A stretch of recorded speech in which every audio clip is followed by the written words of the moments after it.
Jess, welcome back to my channel. That feels so good to say.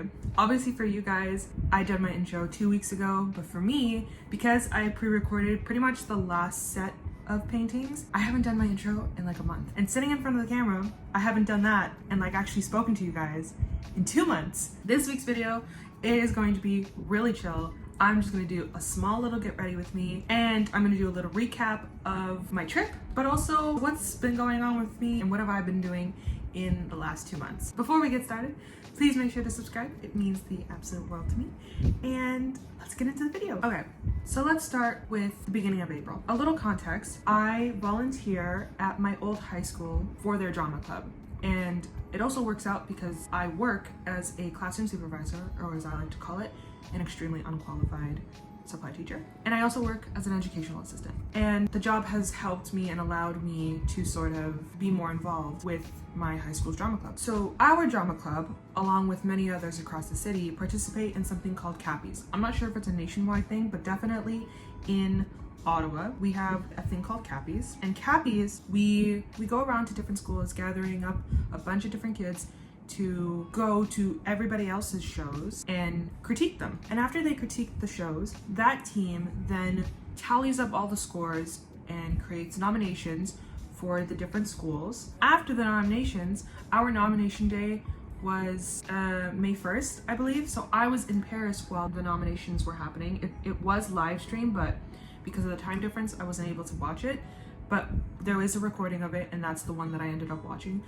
I'm very proud to say that we were nominated for quite a few things. I'm so proud of our kids. They truly deserve their recognition, along, I'm sure, with all the other kids who were also nominated. But yes, after they get nominated, we then have a gala, which for you guys, while you guys are watching this, is going to be happening tomorrow. For me, it's not for a couple of weeks. I'm also pre-recording this. So our show was in the beginning of April. It was a really busy sort of few weeks for me. Our production was of Clue, which if you guys haven't actually seen the movie Clue, it is one of my favorite movies of all time. Tim Curry's in it. Really glad that we did that. Like I said, by the time that this goes up, the gala will be tomorrow.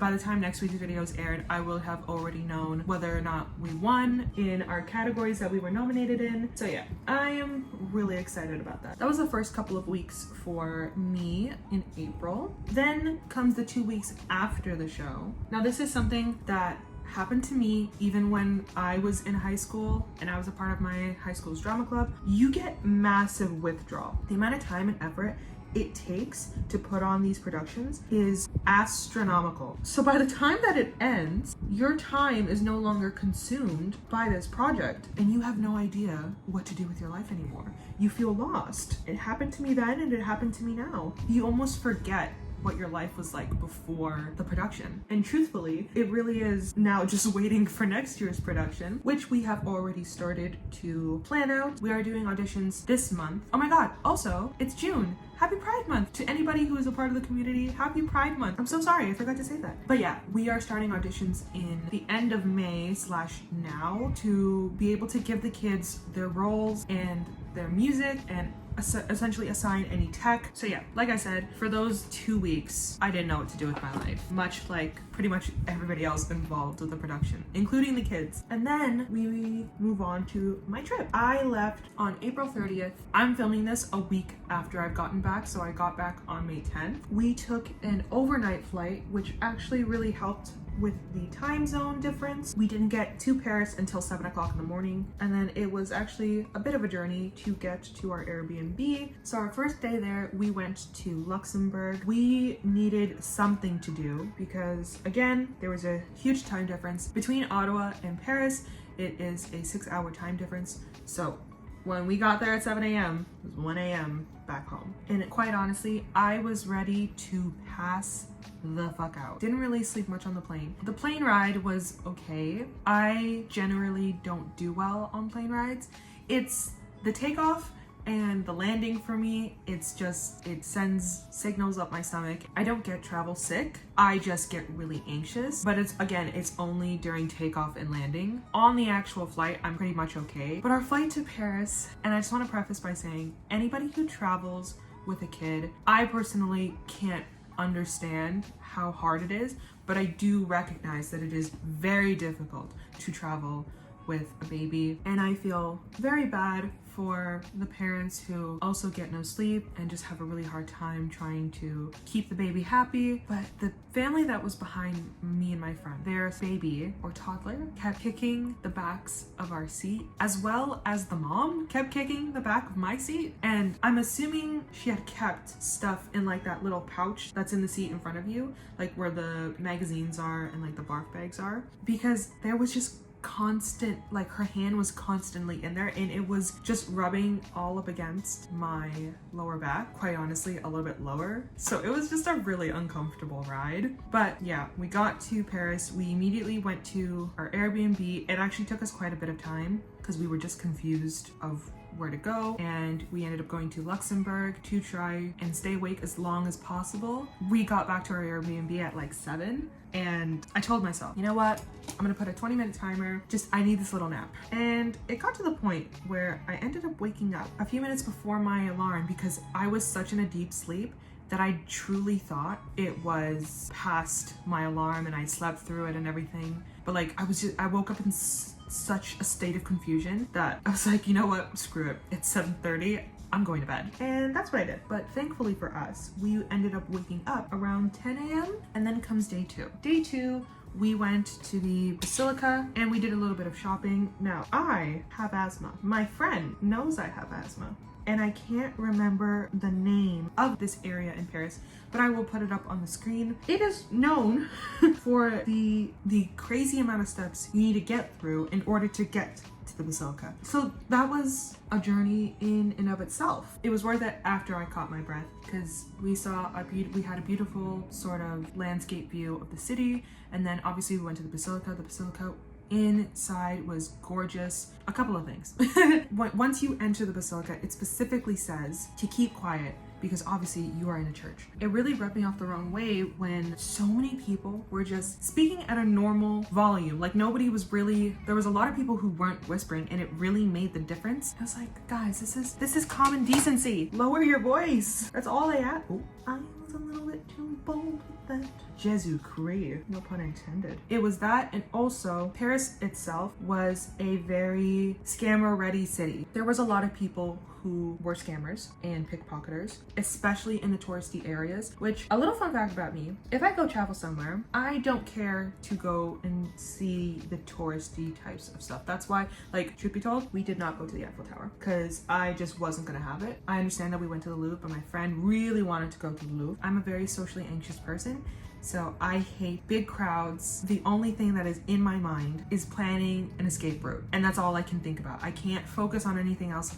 around me. I just want to get out of there as fast as possible, which is why I just hate touristy things. I hate doing touristy things. We went down a street right next to the Basilica to do some shopping or like a little mooch around, and again there were just a lot of people who were scammers on the street, and it just felt like we couldn't really enjoy just walking around peacefully. Nevertheless, it was still beautiful what we did get to see. Come day 3. Day 3, we went to 2 museums, Musée d'Orsay and then Musée de Lingerie. I can now say that the Musée d'Orsay is my favorite museum that I've ever been to. It was such an experience. I would definitely go to that museum again. There was just so much to see. Everything was so different. There really isn't much to say about that day. Everything that I saw, you guys pretty much saw on the vlog. There's also a couple of pictures that I posted on my Instagram. It's down below if you guys want to go check out my Instagram. Then we go to our last day in Paris, which was the Louvre, and we went to this market in the morning. It was on a street called Mouffetard, I think that's how you pronounce it. And then we went to the Louvre. There were certain exhibits in the Louvre that were really overwhelming for me. Again, like I said, I don't do well in huge crowds, and because the Louvre is a really touristy place, there were trying times. There was still a lot of beautiful art pieces that I got to see, beautiful statues. Essentially what I saw, again, is what you saw in the vlogs. Also, side note, I got a new angled brush specifically for eyeliner. This is her. Like I said, the last day that we were there, we went to the Louvre, and the next day we were going to London. Even more context. When we got there, we got a Navigo pass for the week. Now, when we got there on Wednesday, the lady told us that if we're getting a week pass, it ends on Sunday, which was fine because again, we were leaving on Sunday and we were heading back to our Airbnb. And sometimes, not all the time, there are, I guess, security that sort of stops you after you've scanned your Navigo pass or your ticket. They basically check to see if your Navigo pass is valid / if you've actually scanned it. And no problem, because we have been stopped before and got asked to verify our Navigo passes. So that's what happened this time. We got stopped. There were 3 people checking to verify Navigo passes, and this woman stopped us and she asked us for it. Whatever, cool, here you go. And then she looks at us and goes, "Where's your photo?" We were really confused. Now, she said that to us in French. Mind you, my friend and I, we speak French, not very well, or I guess we're not confident enough in our French, but like we both studied French from elementary school to throughout high school. So like our French is decent. We can have some sort of a conversation. But when we were confused, I'm assuming she thought we didn't understand her, which made her even more angry, because then she started to raise her voice at us, telling us to give her our photo passes, and we were so confused. So then she told us to take out the second card that comes with a Navigo pass. Now the Navigo pass, it does come with 2 cards. So I took out the card that I thought that she was referring to, and she was like, "Yeah, that one. Where's your photo?" And my friend and I were so confused. We were like, "What do you mean?"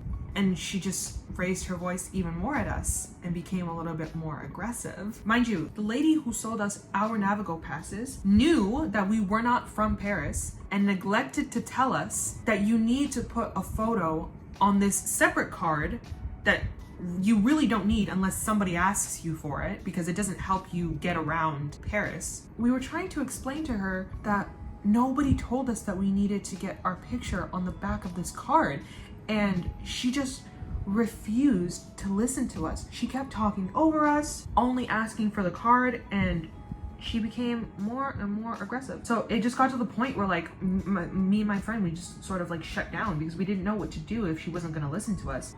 And then the lady looks at me and she says, "Because you have your other card with you, I'm gonna write down on the card that you have until tomorrow to put a picture on the back. Otherwise, you are gonna get a fine." And then she looked at my friend and said, "You, on the other hand, because you don't have your other card, you are gonna pay a fine today, cash or credit." In my soul, I was so violent, and I felt even more bad for my friend because obviously she had to pay the fine. I think it was 50 euros, which I think is about 75, 80 bucks Canadian. My friend, she had the card, but obviously because nobody has asked us for it before, she kept it back at our Airbnb. So like she had the card, but not with her. And what really rubbed me off the wrong way about this threat that she gave me was 2 things. 1, who's gonna tell her that our Navigo passes end tomorrow, so we can't even use them tomorrow? And 2, who else is gonna tell her, because it sure as hell wasn't gonna be me or her, that we are leaving tomorrow? Such a bad way to end our last day in Paris. My friend, she was like, we were both sort of calm as possible in the situation, but I was so mad for her. Like, I got off lucky. Her, on the other hand, I just felt so bad. So that was our last day in Paris. Then we go to London on the Sunday, May 5th. The time difference in London is only an hour from Paris. There really wasn't much to sort of worry about in that aspect, and I have to be quite honest with you guys, I fell in love. Ever since I was a little girl, I've always wanted to go to the UK. So I'm very biased when I say this, but I enjoyed my time in London way more than I enjoyed my time in Paris. Growing up, I was on British YouTube. Ever since I was 11 years old, 11 or 12, something like that, I was immediately on the British side of YouTube. So all of the YouTubers that I watched were from the UK, and there sparked my sort of dream to always go to the UK. And our time spent in London was so short. It was 3 days, and it's honestly not enough. So the first day that we got there, it was really chill. We went to our hotel. It was actually a lot cheaper to book a hotel than it was to book an Airbnb in London. So that's what we did. And we ended up going to, I want to say it was central London, but I have no idea. Being in London really felt like home to me. And I know that's such a weird thing to say. Truthfully, I don't know how else to describe it. Everything just felt right when I was in London. So we did a little walking around. We went to House of Mina Lima, which is a Harry Potter inspired store. Really cool. You would have seen a little bits of it in the vlog. So yeah, that was our first day. Very chill, really didn't do much. And then our second day, what the frick did we do our second day? I think we went to the British Museum. Oh my God, I remember. We went to the British Museum because it was raining that day. It was the only day, can I just say, it was the only day in London that was raining. Every other day that we were there, it was such beautiful weather, which was so ironic because every day that we were in Paris, it was freaking raining. And then pretty much every day that we were in London, it was sunny and it was beautiful weather. Also, side note, I just recently tried that long ago hack of making coffee and then putting a protein shake in it. How come no one told me it was gas? This shit's fucking fire. British Museum, so much. Genuinely so much to look. It was a freaking maze when we were in there. I have no idea what we did after. I can't remember. We went to the National Art Gallery. What else did we do? We went to this park that was like filled with different sorts of gardens, specifically the Kyoto Garden. It's a very small experience. On a sunny day, that would have been like the most serenity filled experience I think you could ever experience. And then we ended up going and exploring all the other gardens that were in sort of the vicinity, which was also really peaceful. If I had a nickel for every time we saw a flat dead frog, I'd have 2 nickels, which isn't a lot, but I hate that it happened twice. The first time we saw it was a little baby frog, and seeing it like a cartoon splat, that it almost made me cry. And then the second one that we saw was a much bigger frog. Still very sad, but not as sad as the baby frog. We also ended up going to the Borough Market. We went to, oh my God, I think it's called the Ginger Pig. Had a sausage roll there. Again, I have never had a sausage roll in my life, but this was gas. This was one of the best things that I had ever consumed, and I think about it constantly now. We also ended up going to platform 9 3/4 to take pictures, which you guys will not see. If I haven't been looking at the camera, it is genuinely because I'm trying to remember what it is that we were doing. I can't remember. I'm still very out of whack with everything. Oh, we went to a museum. It's called the Swiss Museum. This was probably like the one thing that I really wanted to do. It was one of the highlights of the experience. We also met this guy who, he was like our third person to take pictures with in some of the like little exhibits. So shout out to him. I wanna say that is everything. This is also the finished makeup look. It's pretty much my everyday makeup look. That is it for this week's video. I hope you guys enjoyed this more talkative side of me. I'm sorry if you didn't. My fault. If you enjoyed the video, please make sure to give it a like. Please subscribe to the channel as well. It means the absolute world to me. And I will see you guys in next week's video. Bye!